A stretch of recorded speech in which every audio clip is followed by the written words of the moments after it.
I'm scared of this car. Go to 6,000 horsepower. Australia. How good's Australia? Sitting out here enjoying the tranquility. Pretty lucky, really. I love Australia Day. Tell you what, I'm getting a bit hungry. Wouldn't mind a bit of a feed. Yep, that's me. You're probably wondering how I ended up in this situation. Well, we did it.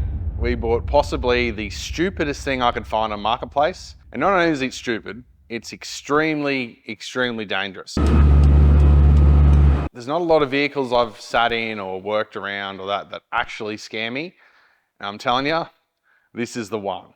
As you can see, there's a massive big jet engine hanging out the back of this VN Commodore, and I thought I really wanted this car, and I thought this would be the coolest thing ever, and I'd be driving it around, going to the shop to get milk.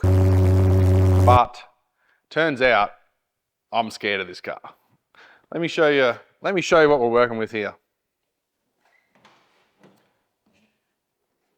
So this car is a Rolls-Royce, well, it's a VN Commodore, but the engine is a Rolls-Royce jet engine. Makes roughly 3,000 horsepower. Has been released in a bunch of jets over the years, and from training jets to unmanned jets to, you know, all of the above. And this engine has the ability to go supersonic. So if you don't know what supersonic is, it's pretty fast. So some mad scientists over the years thought, you know what we're going to do is we're going to chuck this engine in a VN Commodore. And well, I don't know who this guy was or what he did for a job, but I think it's probably the greatest creation ever mankind's ever seen. I told her mom that I was soon. There was a child back in the room. Oh, told her step back, I need my broom. As you can see, the jet engine runs from the front of the car to the rear of the car. It's got a couple of levers and some knobs, which I haven't quite figured out what they all do yet, but all I know is it throws flames and makes a lot of noise. We're planning on doing a lot more to this car. We want to improve the safety, that's probably paramount at the start. Upgrade things like the brake, the paint, body kit, wheels, stuff to make the car a lot safer than what it currently is. You know you're in trouble when you go to a car meet and someone's like, pop your bonnet. Well, there it is, just a wire cage sucking in 3,000 horsepower's worth of air. And when we add the afterburner, this has the potential to go to 6,000 horsepower, which is very silly because who the hell needs 6,000 horsepower in a jet-powered VN? I'm not sure, but we're going to do it anyway.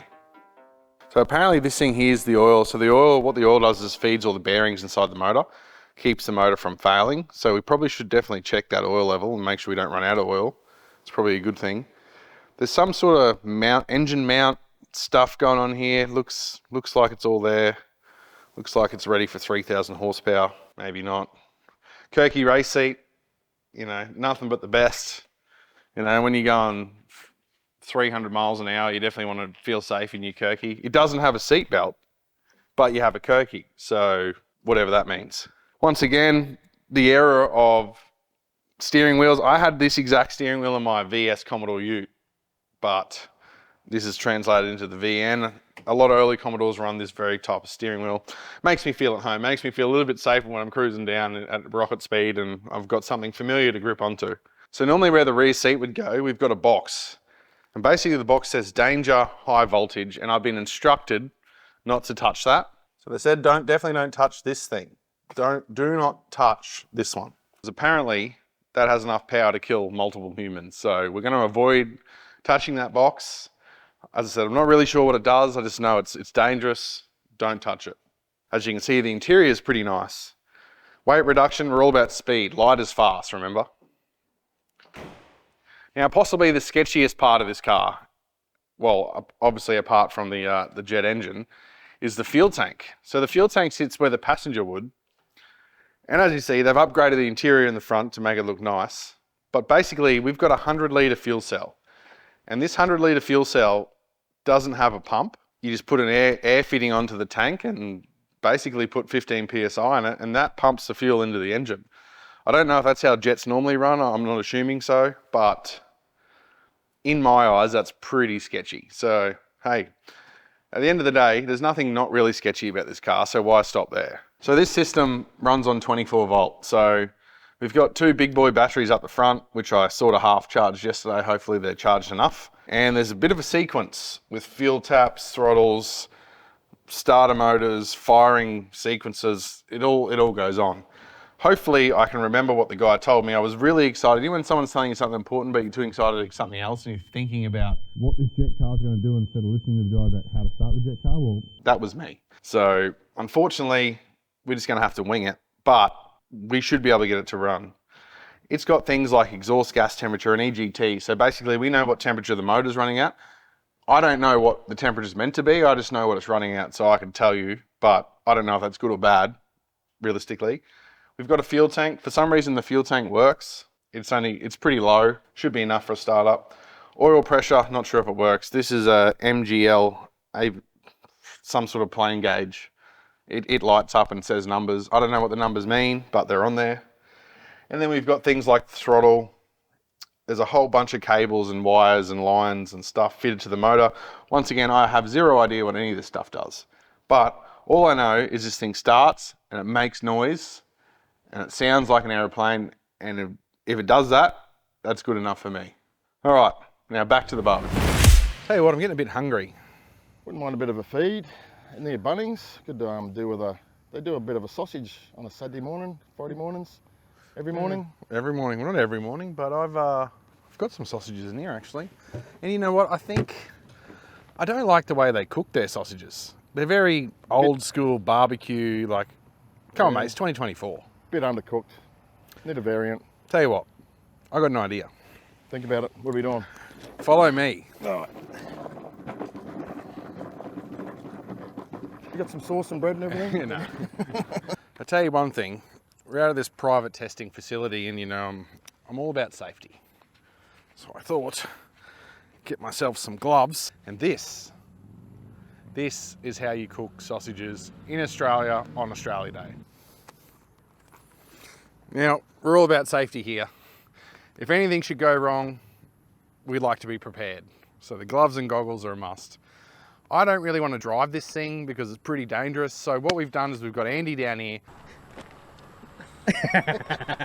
Andy's keen to get into the car. So I'm going to run Andy through how to start it. And we're going to cook some sausages. So turn on the key, flick the missile switch up and on. Ready? Really, y'all don't know this, y'all in danger, I'm a threat. I'm a gamble with your life, you should know that it's okay. It's okay. You know I ain't letting up, my foot is on your neck. Take my word for it, it's a promise and a threat. Really, y'all don't know this, y'all in danger, I'm a threat. I'm a gamble. So guys, as you can see, the jet car is alive and well. We have got some massive plans for this thing. So you're gonna wanna see what's coming. Basically, there's a whole bunch of safety stuff we've got to do to this car, but I plan to take this to the salt flats, get an afterburner happening on the engine, and we're going to make some serious content with this thing. So if this is up your alley, remember to subscribe and, you know, click the bell icon. You don't want to miss this video when it comes out. But anyway, Andy, I think they're cooked. How do we go? Better than a bit of a Bunnings snag? We'll give it a look. Australia. Australia. You also go with that.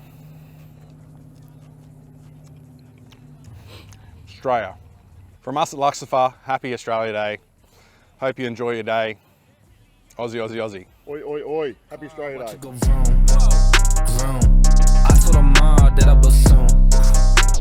And as I said, this is a secret facility. Everything's safe. There's, it's pretty much made for testing jet cars. Don't show that. I got a wave like I'm on the coast. Same ones are down and I dare to show. So way that I'm balling, they think I'm a pro. I'm getting sick by the money I gross. They saying whoa. I told them all what this is. I told them all I don't miss. Said it's my time. Look at this shit on my wrist. And when they shooting this brace, I'm going in. Ain't a new gig, got a shift. I cannot stick to the script. I cannot wait. Watch how I get it and flip. It's just how I'm doing this shit and I'm gone.